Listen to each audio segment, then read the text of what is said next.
Welcome to our episode of Biblical Archaeology from the Ground Down. Sponsored by Bible Interact and hosted by Dr. George Sparks. Now let's explore the field of archaeology in today's episode.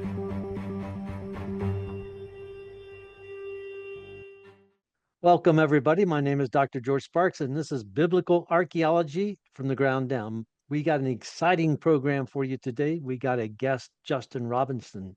Also, I have my co-host, Dr. David Graves, PhD, 30 years, field archaeologist, lots of experience, and this is going to be a lot of fun.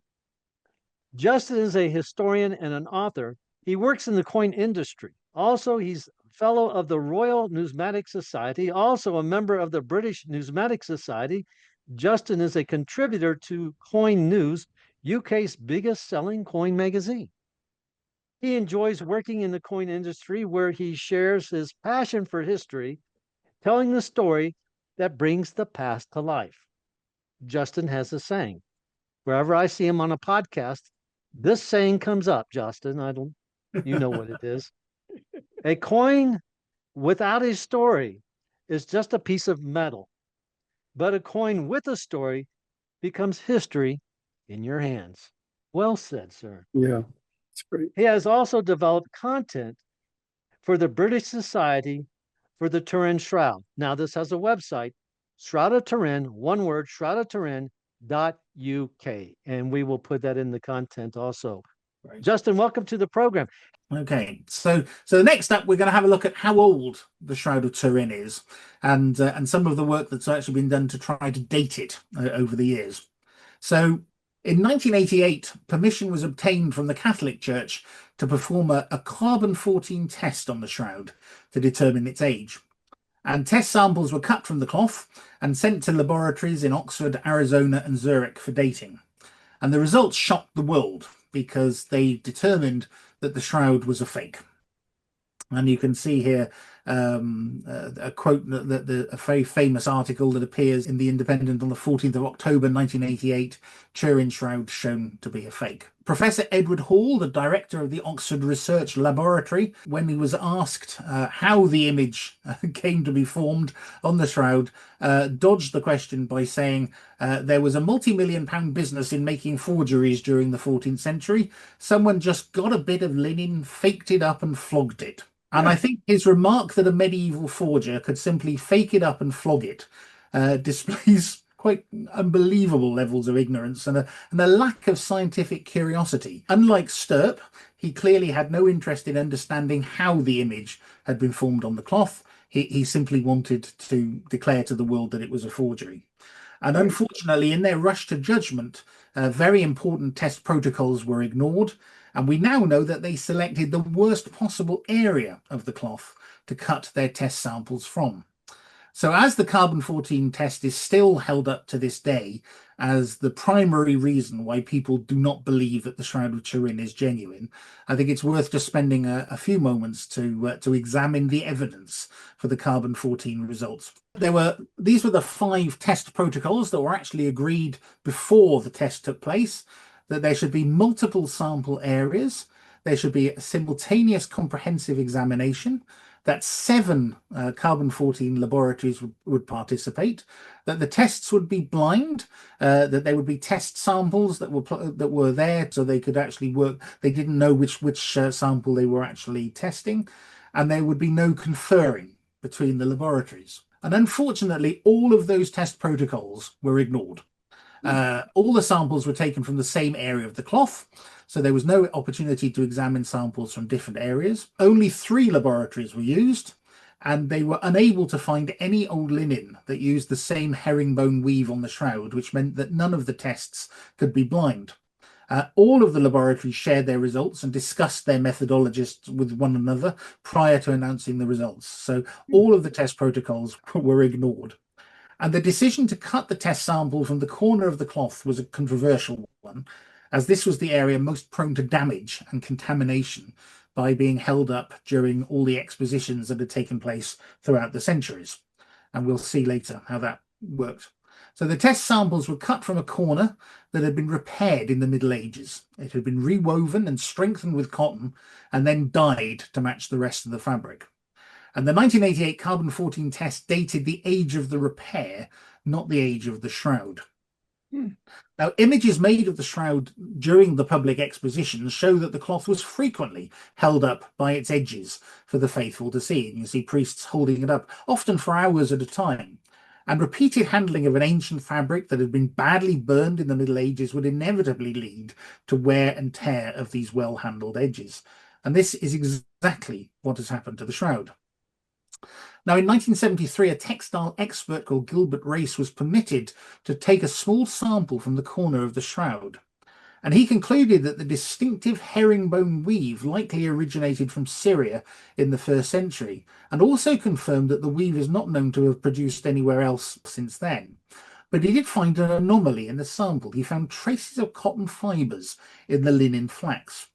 And when the results were published, another scientist called Charles Freeman claimed that the presence of cotton showed that the shroud had been woven in medieval Europe, as this is the only place and time in which linen and cotton were processed together in workshops. But the shroud attracted very little scientific curiosity in 1973, and so their research went largely unreported. But it does show that there was something going on in this particular corner. This photograph here of the shroud in 1978 shows where the sample was cut in 1973, which contained cotton fibres. Now, photographs taken by the STURP team in 1978 included a light test in which the linen shows up as orange. But you can see that there are some dark areas, particularly around the burn damage and in the corners, which shows that where the linen had been contaminated over the centuries.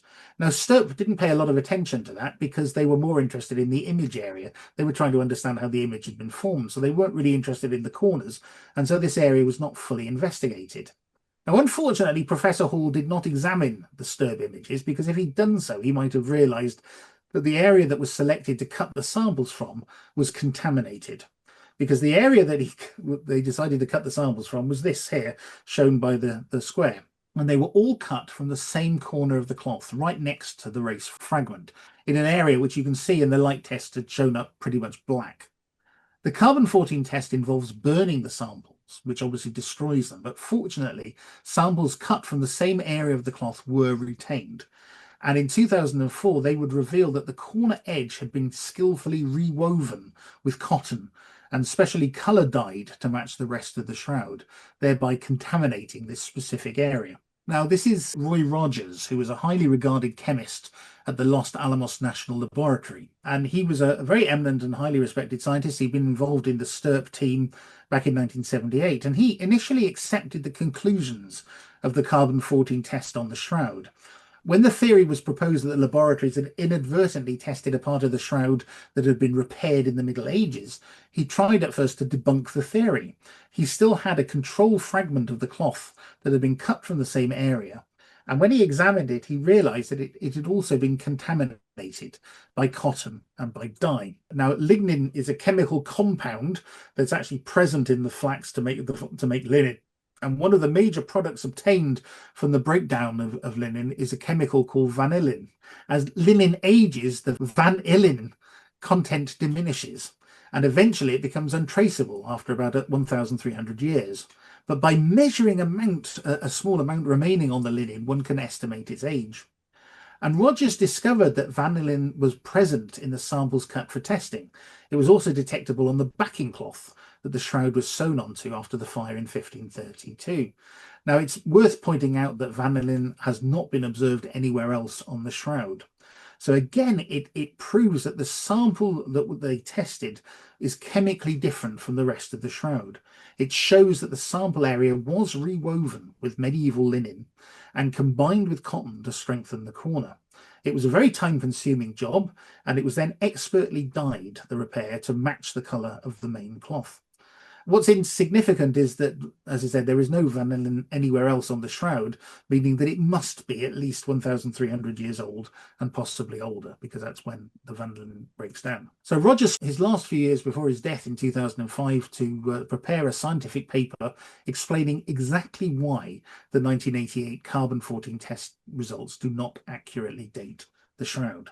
And obviously, when the news was issued, it obviously made hit all the headlines. I've quoted a couple of news sources there that covered the story, suggesting that the shroud is actually much older than suggested by the radiocarbon dating. It's very interesting again that the laboratories themselves who were actually performing the carbon dating test actually reported inconsistencies in the weave and thickness of their samples, which can be quite clearly seen on the photograph, which is again evidence of repair. When he reviewed the sample under a microscope, Professor Edward Hall of the Oxford Laboratory noticed fibres that looked out of place. These were analysed in a laboratory who concluded that they were cotton of a fine dark yellow strand, and they believed that the dyed cotton may have been used for repairs at some time in the past.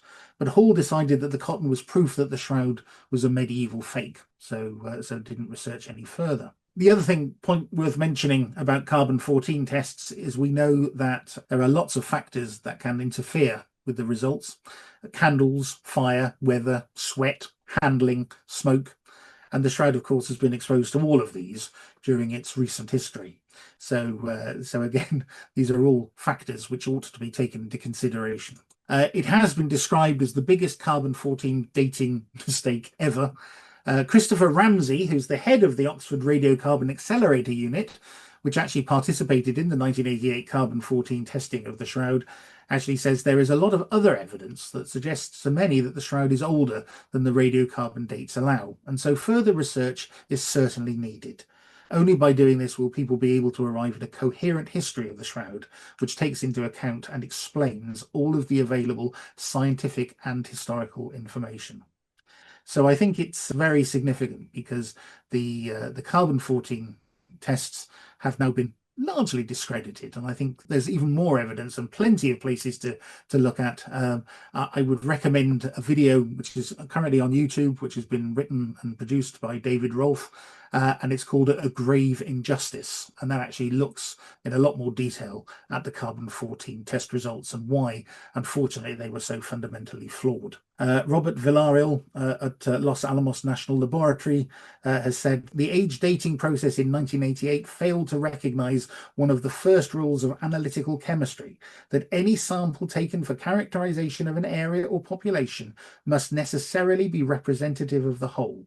The part must be representative of the whole. Our analysis of the 3 thread samples from the race and carbon-14 sampling corner showed that this was not the case. So it has really been extensively discredited. In 2022, the BAFTA award-winning film director David Rolfe offered to give the British Museum $1 million if they could create a replica of the Shroud of Turin that matched all the properties of the original. And to date, neither the British Museum or any other organisation has taken up the challenge. Now, there have been new non-destructive tests conducted on the shroud in 2013, which have shown the age of the cloth to be much older than the now discredited carbon-14 results. Let's have a look at those. Fourier transform infrared spectroscopy, which is quite a mouthful. I'm not even going to begin to explain the science here. It's really not my forte, but I'm delighted to say that these tests have been conducted. It produces a distinctive molecular fingerprint that can be used to identify its components. And after comparing the shroud fingerprint where the age was known, the results have given an age for the shroud fibers as between 300 BC and 400 AD. So that's an interesting analysis. Raman spectroscopy uses the light scattered off a sample and is considered a very sensitive method of identifying specific chemicals. Well, again, tests have been conducted on the fibers using this method, and they've produced an age between 200 BC and 500 AD. Also mechanical tensile strength, which measures the strength of the fibers because they become looser over time. So again, they measure the shroud sample with 12 test samples where the age was known, and that gave a suggestion, an age between 400 AD and 400 BC, sorry, and 400 plus or minus 400 years. So all of the dates have a 95% certainty. The average date is compatible with the historic date of Jesus' death and is far older than the medieval dates obtained with the flawed carbon-14 sample in 1988. In 2013, a scientific team at the University of Padua, led by Professor Giulio Fanti, published new test results that dated the linen of the shroud to 33 BC plus or minus 250 years. The new tests were carried out by representatives from several Italian universities. And it only took the media 11 years for these published test results to attract international attention. And so, surely enough, in 2024, suddenly the internet blew up, and the media began asking serious questions for the first time, suggesting that perhaps the Shroud of Turin might be Jesus's burial cloth after all, the latest scientific findings. It's interesting and slightly galling that that when you go online and you look at the Shroud of Turin and you go on to Wikipedia and other sources of information, they're still using the carbon-14 tests to say that the shroud is a fake. Again, I think there's a lot of evidence that has been gathered, scientific data and analysis, which actually shows that it's far more likely to be genuine. Yeah, it's interesting that, you know, other scientific tests were done. Yes. Their dating all seemed to correlate and put it in the ballpark of, you know, of the first century. Yes. And not in the medieval period.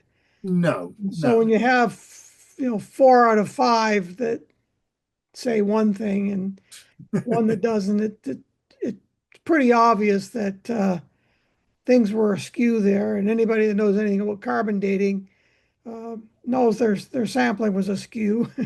I think so too, and I think there's a lot more evidence which has come to light even since then, which again furthermore demonstrates the age of the shroud, which I'm going to show you now. But I think it's you know, I think there is the idea that that the carbon-14 suggested that it was a 14th century fake. I think you know, the other thing, and it's worth just stopping just to say that the idea that a medieval forger would actually have the wherewithal to actually create these unique properties on the shroud, to go to the trouble and the effort that he went to.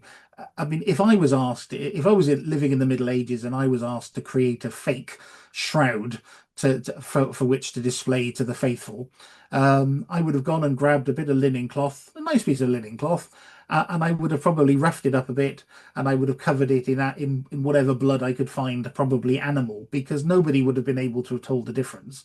Why would a medieval forger have gone to the trouble of replicating a body? You know, using a method of transference which cannot be replicated even with modern 21st century technology. It makes no sense to me at all. But there we are. And also, you know, as a practicing archaeologist, we would take such care to make sure that our samples were not contaminated in a sealed locus, to make sure that you would get, you know, as relative or as accurate a date as possible.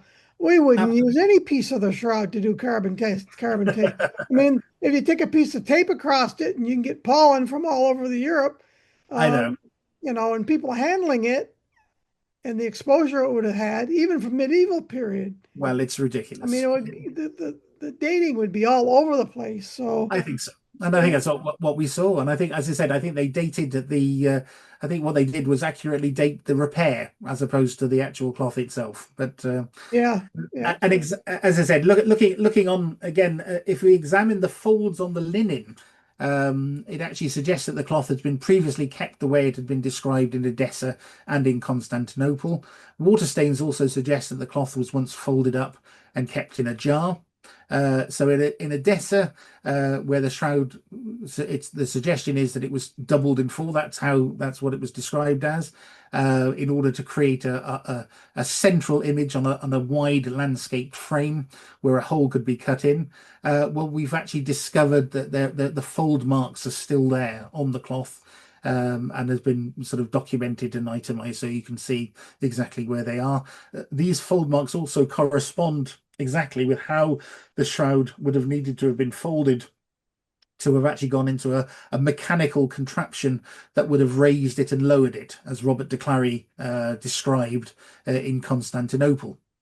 And again, we see these fold marks exactly where they would have had to have been in order for the shroud to have actually been displayed in that way.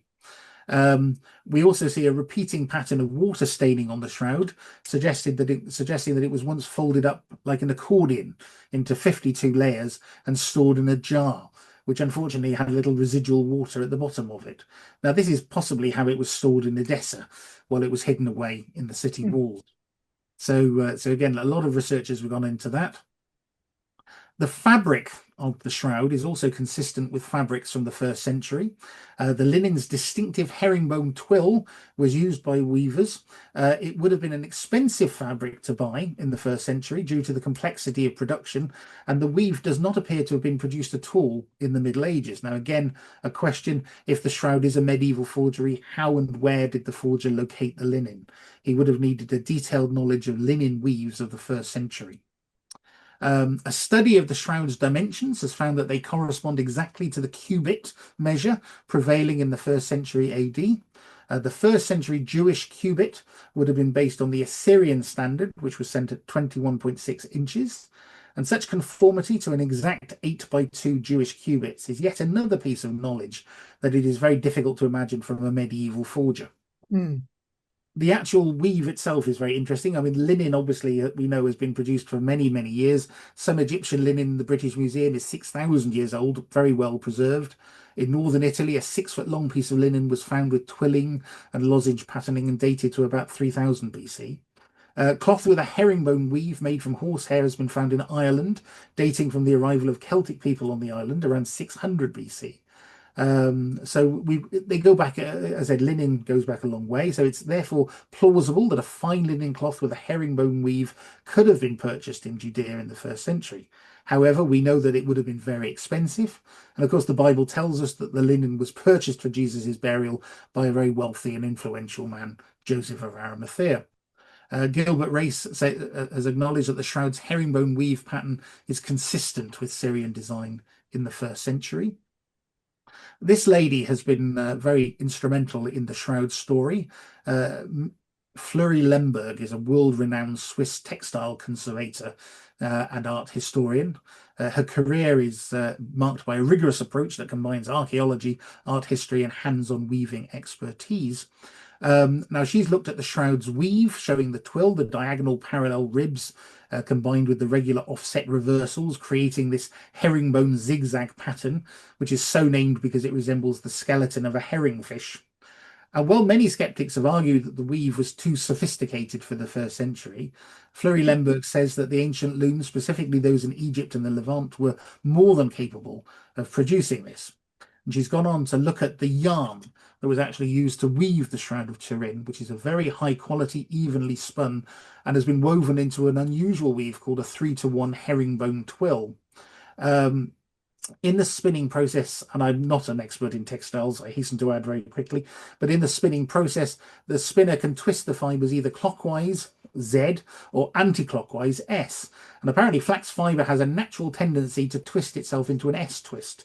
So many spinners spin it in this S direction. And the S twist is typical of in linen produced in Europe and in Egypt. The Z twist is less typical, but it is found in the Levant region, the area of modern day Israel, Lebanon, and Syria, rather than Egypt or Europe. And it's the Z twist that has been used, as I said, the linen used to make the shroud has been spun in this Z twist. So Fleury Lemberg believes that this supports the theory that the linen was produced in the Levant region, which obviously puts it very neatly in 1st century sort of Judea. And Justin, I've personally excavated and recovered loom weights. Yes. From as early as the Bronze Age. Oh, fantastic! So, yeah. Or later, and in the Levant area. So it's yes, well, that's good. That's good. That's so something that they need, and these hang at the bottom. So when they're doing their that's right. Yeah. Process. So I can testify to the accuracy of what she's claiming there as far as the sophistication of weaving at that time period. Yeah, no, excellent.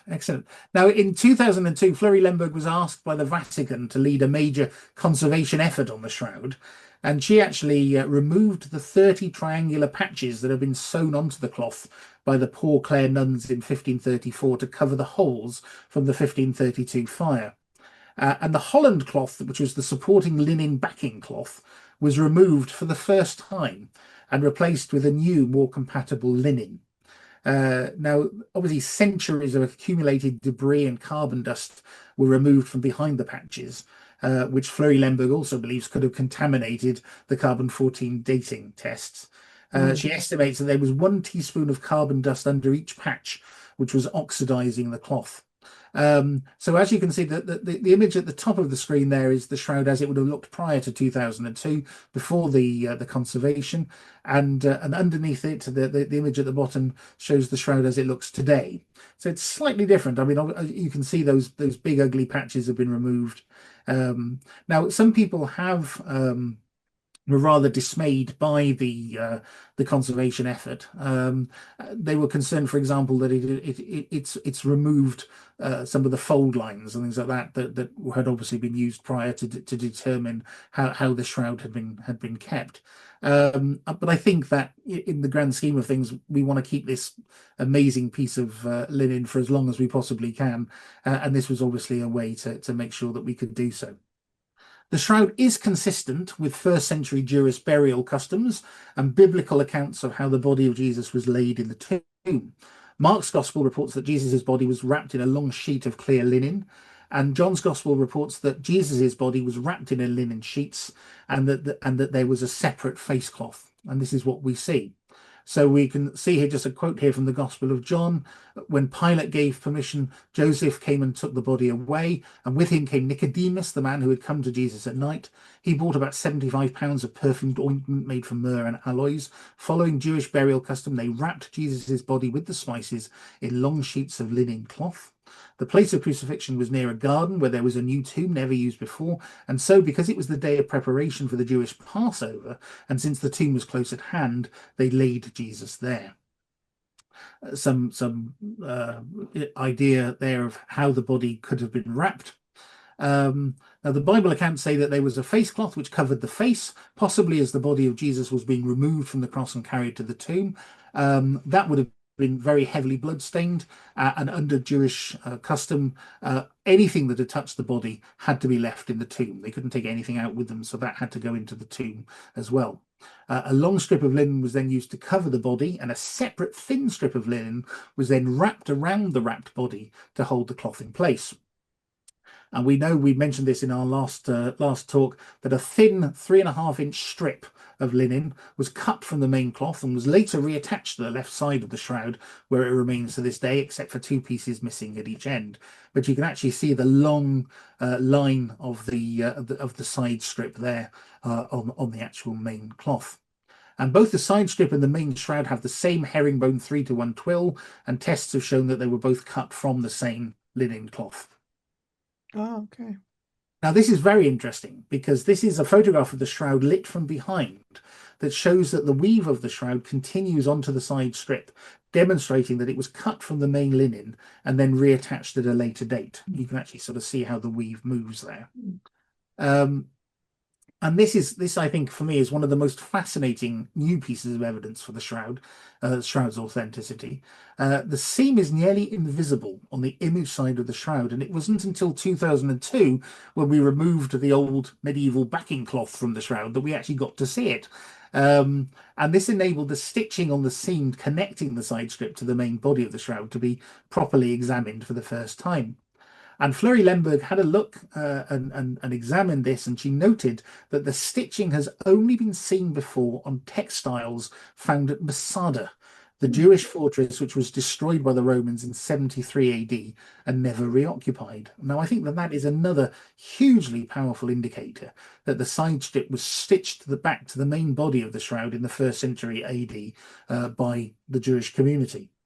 Fleury Lemberg argues that such specific needlework was a characteristic of 1st century Jewish weavers and would not have been known to a medieval European forger. So there is no evidence that this stitching pattern has ever been used on non-Jewish textiles after the 1st century AD.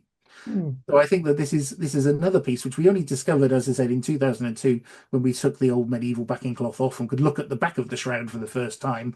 We only discovered that weave then, and the fact that we've only been able to find this particular weave, this particular stitching once before, and that was in the first century fortress at Masada, which was destroyed in 73 AD, suggests to me again no medieval forger would have known that. I mean, that's incredible. That's fascinating. That's really quite something. I went down a rabbit hole with the Masada fabric and textile. Oh yes. With my an article I wrote on the color purple and the use of the murex dye. Okay. They found actually a purple dyed cloth. Oh, very good. Right. As well there. So Yes. that was a whole different rabbit hole. But stitching. So again, textiles are important for us helping to identify and specific things about the ancient world. Oh no, most definitely, and being able to identify the age there. Yeah. So Joseph, we're told here, bought a long sheet of clean linen cloth, and then he took Jesus's body down from the cross, wrapped it in the cloth, and laid it in his own tomb that had been carved out of the rock. So we have an illustration here of what that could have looked like. So we have the body laid out there with the side strip wrapped around it, and the face cloth separate away. And then obviously we have John's incredible account where he looks down and sees the strips of linen lying there but did not go in. Simon Peter came along behind me, went straight into the tomb. He saw the strips of linen lying there, as well as the cloth that had been wrapped around Jesus's head. The cloth was still lying in its place, separate from the linen, again, as depicted here.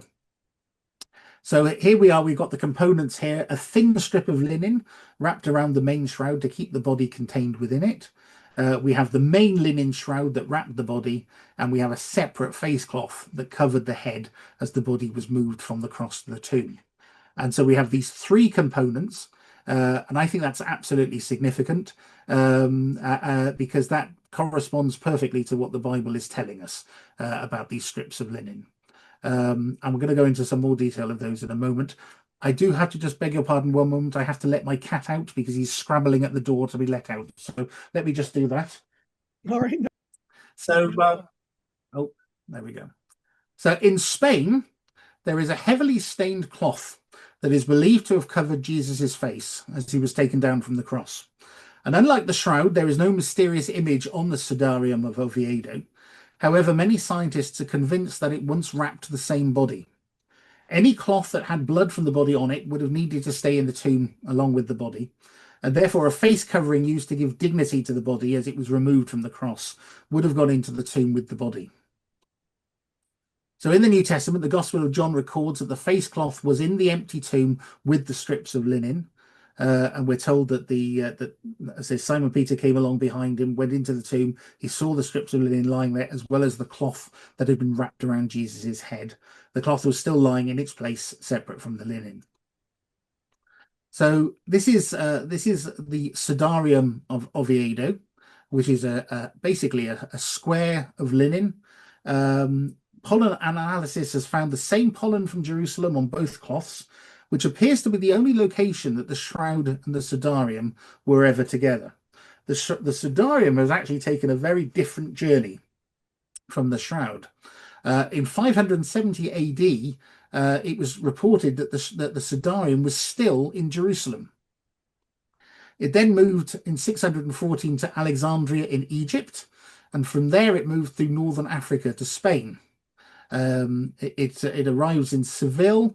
In 657, it was in Toledo, and in 718 AD, it was taken north, and finally a special chapel was built for it in Oviedo in 840 AD, and it remains there to this day.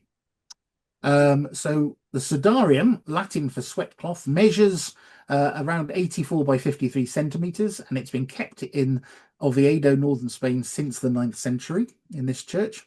The stains consist of 1 part blood and 6 part fluid from a pleural edema.